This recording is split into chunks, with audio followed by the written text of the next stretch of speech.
अस्सलाम वालेकुम guys, welcome back to my channel. I hope you all are well. So guys, आज जो मैं वीडियो बना रही हूँ वो बेसिकली CSS एग्जामिनेशन पे है।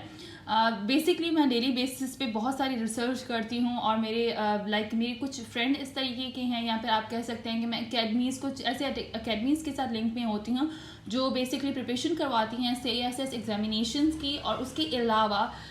जो भी मेरी टीचर्स हैं या फिर कुछ गैदरिंग इस तरीके की हैं, क्योंकि आप अगर एजुकेशन फील्ड से बिलोंग करते हो तो आपके पास अ लॉट ऑफ इन्फॉर्मेशन होती है, और अगर आपके पास मोटिवेशन है तो आप पर रिसर्च वर्क करते रहते हो। सो गाइज,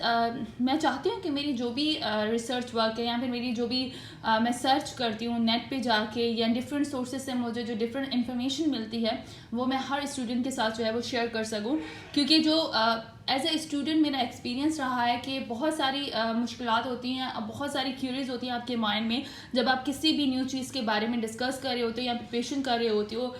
इधर आप 9th के स्टूडेंट हो, मैट्रिक के स्टूडेंट हो, इंटरमीडिएट लेवल तक के हो, या फिर एक कॉलेज के स्टूडेंट हो, या आप यूनिवर्सिटी से बिलोंग करते हो। ये जो हायर एग्जामिनेशंस होते हैं आपको उसके लिए रिसर्च वर्क बहुत ज़रूरी होता है। आप लोगों को किसी भी फील्ड से रिलेटेड आपका रिसर्च से कनेक्टेड होना बहुत ज़रूरी है। आपको सर्च करना, डिफरेंट सोर्सेज से साथ आपका लिंक होना बहुत ज़रूरी है। सो गाइज, मैंने अब तक की जो मेरी जो इन्फॉर्मेशन है उससे रिलेटेड मुझे ये लगता नहीं है, बल्कि ये श्योरिटी है मुझे, और मैंने जितनी भी इंफॉर्मेशन जो है अब तक कलेक्ट की है उस हिसाब से मुझे लगता है कि एक साइंस स्टूडेंट जो है वो ईजीली CSS का एग्ज़ाम जो है वो क्लियर कर सकता है। उसके बेसिस रीजंस क्या हैं, उसकी बेसिक टर्मिनोलॉजी क्या है, या उसके पीछे जो बेसिक थीम है वो क्या है। तो मैं सबसे पहले आप लोगों को जो है वो ये शेयर करूँगी इस वीडियो में। गाइस, ये मत समझिएगा कि इसके अलावा किसी और फील्ड से रिलेटेड जो स्टूडेंट्स हैं लाइक आर्ट्स के, कॉमर्स के, वो CSS एग्जाम क्लियर नहीं कर सकते, बल्कि हर बंदा, हर कैटेगरी का स्टूडेंट कर सकता है। लेकिन मुझे लगता है कि जो साइंस के स्टूडेंट्स हैं उनका रेशियो जो CSS में देखा गया है वो हर साल बहुत ज़्यादा होता है। एंड स्पेशली MBBS के स्टूडेंट्स, फार्मेसी से रिलेटेड जो स्टूडेंट्स हैं, या फिर फार्माकोलॉजी से रिलेटेड, या किसी और भी साइंस फील्ड से रिलेटेड है हमारे पास, उनका रेशियो ज़्यादा होता है। अगर इंजीनियर की फील्ड से देखें तो वो भी स्टूडेंट जो है वो ज़्यादा लेवल तक जो है अप्लाई करते हैं CSS के लिए, और होपफुली उनमें से ज़्यादातर स्टूडेंट जो है वो क्लियर भी हो जाते हैं और इंटरव्यू लेवल तक भी पहुँच जाते हैं, और जो खुश नसीब होते हैं उन्हें ऑब्वियसली एक पोस्ट मिल जाती है। तो CSS इटसेल्फ एक बहुत ही टारगेटेड एग्जाम होता है। इसके लिए इन्फॉर्मेशन आप जितनी जल्दी स्टार्ट कर लें अचीव करना डिफरेंट रिसोर्सेज से, नेट से, तो आपके लिए उतना बेनिफिशियल होगा। तो आज मैं बताऊंगी आपको कि बेनिफिशियल होगा। आज मैं आपको बताऊंगी कि सबसे पहले जो एक CSS एग्जाम का स्टूडेंट है, लाइक एक साइंस का स्टूडेंट है जिसने साइंस सब्जेक्ट्स जो है उसमें पास आउट किया है, सो उसकी क्या रीजंस हैं कि वो साइंस स्टूडेंट जो होता है वो उसके लिए ये फील थोड़ी कह सकते हैं कि उसका स्मार्ट वर्क यहाँ पे काम कर जाता है हार्ड वर्क से ज़्यादा।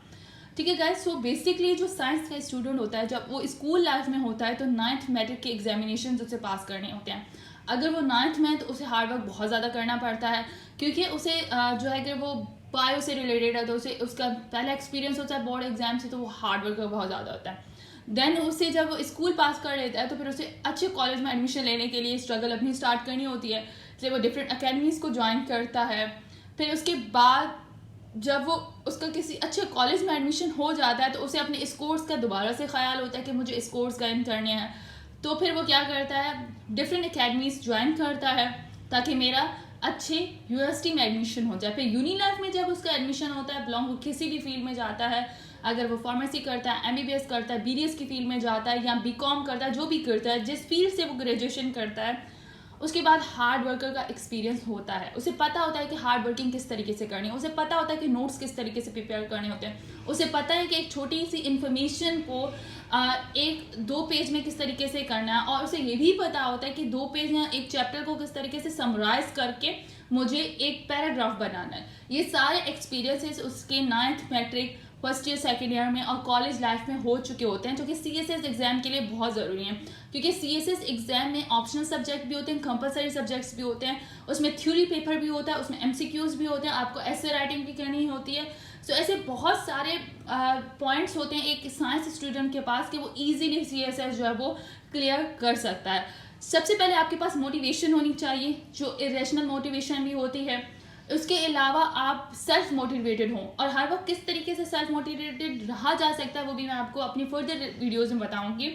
सो गाइस एक CSS को क्रैक करना एक साइंस स्टूडेंट के लिए बहुत ही इजी हो जाता है, क्योंकि एक तो वो हार्ड वर्कर है, उसे पता है कि नोट्स किस तरीके से प्रिपेयर करने हैं, उसे पता है कि ऐसे राइटिंग किस तरीके से करनी है, उसे पता है कि सब्जेक्ट जो हमारे पास बहुत बड़े बड़े सब्जेक्ट हैं उनको समराइज किस तरीके से करना है, उसे पता है कि अगर मेरे सर्कमस्टांसेस चेंज होते हैं, मेरा एग्जाम पैटर्न चेंज होता है, तो मुझे उस वक्त किस तरीके से सर्वाइव करना है। तो आई फील लाइक दैट कि एज अ साइंस स्टूडेंट हम लोगों के पास बहुत सारे चांसेस होते हैं, बिकॉज आप किसी भी बोर्ड से बिलोंग करो, आप किसी भी स्कूल से बिलोंग करो, आप किसी भी कॉलेज से बिलोंग करो, हमारा एजुकेशनल जो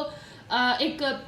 लाइन चल रही होती है वो सेम ही होती है, तो आप इजीली CSS एग्जाम जो है वो क्लियर कर पाते हैं। सो गाइज आगे की जो मेरी इंफॉर्मेटिव रिलेटेड जो भी CSS से रिलेटेड FCPS USMLE या फिर दूसरे एग्जाम से रिलेटेड जो भी वीडियोस आएंगे उनमें मैं आपको बताऊंगी कि एग्जाम्स होते क्या हैं, इनकी कैटेगरीज क्या हैं, ये इनके पाकिस्तान के अंदर कब इनके एग्जामिनेशंस होते हैं, कब इनके एग्जामिनेशन फॉर्म जो हैं वो सबमिट किए जाते हैं। ये सारी इन्फॉर्मेशन मैं आपको बैक टू बैक देती रहूँगी, लेकिन फ़िलहाल मुझे भी बहुत खुशी होती है जब मैं सोचती हूँ कि एज अ साइंस स्टूडेंट मेरे पास कुछ ऐसे फैक्टर्स हैं जिनकी बेसिस पे हम लोग इस वक्त कुछ भी अचीव कर सकते हैं। सो गाइस स्टे मोटिवेटेड, हमेशा अपने आप को मोटिवेटेड रखें और डिफरेंट रिसोर्सेज के जरिए इंफॉर्मेशन लें डेली बेसिस पे। इट्स नॉट लाइक दैट कि आज आप लोगों ने कुछ इन्फॉर्मेशन ली है कल आप उसे भूल जाएं, बिल्कुल भी नहीं। अगर आपको कुछ करना है, एटलीस्ट कुछ बनना है, या फिर मैं ये कह सकती हूँ कि ज़िंदगी एक ही बार मिली है, एटलीस्ट ये छोटे छोटे से एग्जामिनेशन है, ये बहुत बड़े एग्जामिनेशन नहीं है, अगर हम इन्हें कर लेते हैं एक अटैम्प्ट एटलीस्ट हमें देना चाहिए। तो इसलिए हमें इन्फॉर्मेशन जो है वो कलेक्ट करनी पड़ेगी। सो मेरे चैनल के साथ आप लोग लिंक में रहिएगा, मेरे चैनल को सब्सक्राइब करें, क्योंकि इस तरीके से इन्फॉर्मेटिव जो भी मेरे पास नॉलेज है डिफरेंट रिसोर्सेज के जरिए वो आप लोगों के साथ शेयर करती रहूँगी, ताकि सिर्फ मेरे लिए हेल्पफुल ना हो बल्कि हर किसी के लिए हेल्पफुल हो। क्योंकि एज अ स्टूडेंट आप जो है आपकी student life I feel like that कभी ख़त्म नहीं होती, चाहे आप डॉक्टर बन जाएं, चाहे आप इंजीनियर बन जाएं, चाहे आप क्लिनिकल्स रन करें, चाहे आप किसी कंपनी में जॉब करें, क्योंकि एजुकेशन जो होती है वो लाइफ टाइम है। आपको डिफरेंट जो है टास्क आते रहते हैं, आपको न्यू एग्जामिनेशंस आते रहते हैं, न्यू एग्जाम्स आते रहते हैं, न्यू फील्ड्स आती रहती हैं, न्यू कोर्सेज आते रहते हैं जिसको आपको पास करना होता है। आई फील लाइक दैट कि ये बहुत ही इंपॉर्टेंट चीज़ें आपकी लाइफ में जीने के लिए, कि सिर्फ आपने एक गोल अचीव कर लिया तो उसके बाद ये ज़रूरी नहीं होता कि आप नेक्स्ट गोल का सोचें ही ना, आपके पास नेक्स्ट पर्पज़ हो ही ना। तो गाइज आप लोग भी, अगर आप लोगों के पास भी डिफरेंट इन्फॉर्मेशन हैं तो आप लोग वो भी मेरे साथ शेयर करें कमेंट सेक्शन में बता के, और मुझे ये भी बताएं कि आप लोगों को अब इन्फॉर्मेशन किस चीज़ के लिए चाहिए। और जो है मेरे पास CSS से रिलेटेड जितनी इन्फॉर्मेशन है कि एग्ज़ाम कैसे होता है, इसमें ऑप्शनल सब्जेक्ट कैसे होते हैं, इसमें कंपलसरी सब्जेक्ट कौन से होते हैं, इसमें हम लोगों को कौन सी बुक्स रीड करनी चाहिए, इसके अलावा कितना टाइम हमें कंज्यूम करना चाहिए, हार्ड वर्क करनी चाहिए, स्मार्ट वर्क करनी चाहिए, कितने % हार्ड वर्क होना चाहिए, कितना % स्मार्ट वर्क होना चाहिए, इसके अलावा जो भी इंफॉर्मेशन है रिगार्डिंग दिस फील्ड और जो सोर्सेज जिन अकेडमी के साथ मैं लिंक में हूँ या फिर जिनसे मैं इन्फॉर्मेशन जो अचीव करती हूँ उसके बारे में भी आपको बताऊँगी। और ये भी आप लोगों को के साथ शेयर करूँगी